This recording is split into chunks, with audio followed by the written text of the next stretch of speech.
से अखंडित सैनिक, यानी मित्रों हम बात करें मेवाड़ के महाराणा सांगा की। और मित्रों पुष्पा पुष्पराज तो आज हमारे सांगा के तो शरीर पे 80 घाव थे, एक आंख नहीं, एक हाथ नहीं, एक पैर नहीं, तो अपने समय का पुष्पा पुष्पराज ही था। फिर भी मित्रों एक हाथ से दो चार को एक साथ लपेट लेता था, ऐसा था हमारा मेवाड़ का महाराणा सांगा। कहते हैं मेवाड़ के महाराणा सांगा के साथ इब्राहिम लोदी के युद्ध हुए दो। एक युद्ध का नाम था खातोली का युद्ध और एक युद्ध का नाम था बाड़ी बसेड़ी का युद्ध। खातोली युद्ध कोटाबंदी बॉर्डर वाला और बाड़ी बसेड़ी तो आप सब जानते हो धौलपुर वाला। खातोली युद्ध 1517 में हुआ, बाड़ी बसेड़ी का युद्ध 1518 में हुआ। और दोनों ही युद्धों में सांगा ने इब्राहिम लोदी को क्या कर दिया साहब, दोनों ही युद्धों में ये इब्राहिम लोदी सांगा के खिलाफ क्या हो गया, सांगा के खिलाफ पराजित हो गया। इस प्रकार हमारा सांगा इब्राहिम लोदी के खिलाफ दोनों ही बार सफल है। अब दुख की बात देखिए रे, इस मेवाड़ के महाराणा सांगा के लिए बाबर लिखता है कि मुझे राजस्थान, मुझे भारत आने का इनविटेशन सांगा ने दिया। अब यही बात डिक्लाइन कर जाती है, अरे भाई किसके खिलाफ दिया, बोले इब्राहिम लोदी के खिलाफ दिया। इब्राहिम लोदी को सांगा अपने दम पे 2 बार निपटा क्या है, उस आदमी को तीसरी बार पराजित करने के लिए उसको भारत के बाहर से किसी अन्य आदमी को बुलाने की जरूरत है क्या, तुम बताओ। नहीं ना, नहीं है ना। तो फिर जब मित्रों उस आदमी ने भाई 2 बार अकेले अपने दम पे पराजित कर दिया, इस आदमी को 3 बार पराजित करने के लिए सांगा किसी बाबर को बुलाएगा, सोचने की बात है। बोलो है कि नहीं, इसका मतलब बाबर ने ये बात काल्पनिक लिखी है। क्यों लिखी है वो पता चलेगा छोटे ब्रेक के बाद। अब देखिए अगला आपको बुलाएगा, अब इसके बारे में सुनना। पहली बात मैंने आपको बताया कि ये काल्पनिक बात, ऐसा हो नहीं सकता। कारण क्या है जी, क्योंकि बाबर कह रहा है सांगा ने मुझे इब्राहिम लोदी के खिलाफ बुलाया, संभव नहीं है, क्योंकि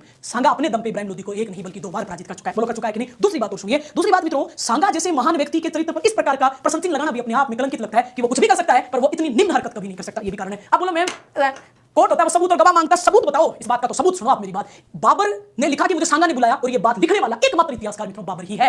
अगर सांगा बाबर को बुलाता तो आज दिन तक भी, जब तक इस्लामिक इतिहासकार इतिहास लिखते, हर बार सांगा के नाम को बुलाया जाता। बोलो बुलाया जाता कि नहीं। पर ये बात लिखने वाला ओनली एक इतिहासकार बाबर है। इसे पता चलता है कि ऐसा हो नहीं सकता, सांगा ने नहीं बुलाया होगा, नहीं तो जरूर लिखते लोग। अब मैं वो बात बताऊं तो शायद ही आपको इस कक्षा में किसी गुरु ने बताई हो, फिर भी अगर एक आधे बच्चे को पता तो माफी देना, पर मुझे लगता है मेरी खुद की बनाई हुई विचारधारा इसलिए बताती हूं। मित्रों देखिए, दिल्ली सल्तनत के 5 राजवंशों में 4 तुर्कों के थे, लास्ट पठान था। पठानों को मार के कौन आ रहे हैं, सारे तुर्क आ रहे हैं, क्योंकि बाबर तुर्क है।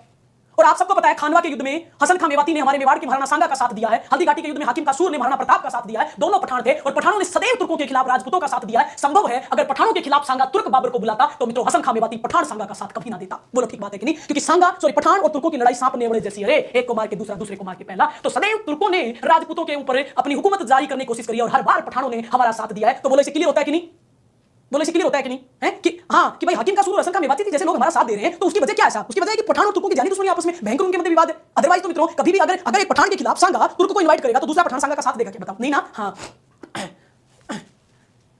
अच्छा अब देखो तो ये बात क्लियर हुई कि नहीं। तो देखिए, तो ये याद रखना कि बाबर ने 3 लोगों के नाम लिए और ये तीनों लोग हमारे सामने आ गए हैं और ये था मित्रों पानीपत का प्रथम युद्ध। अब देखिए उसके बाद में तो अगला युद्ध देखिए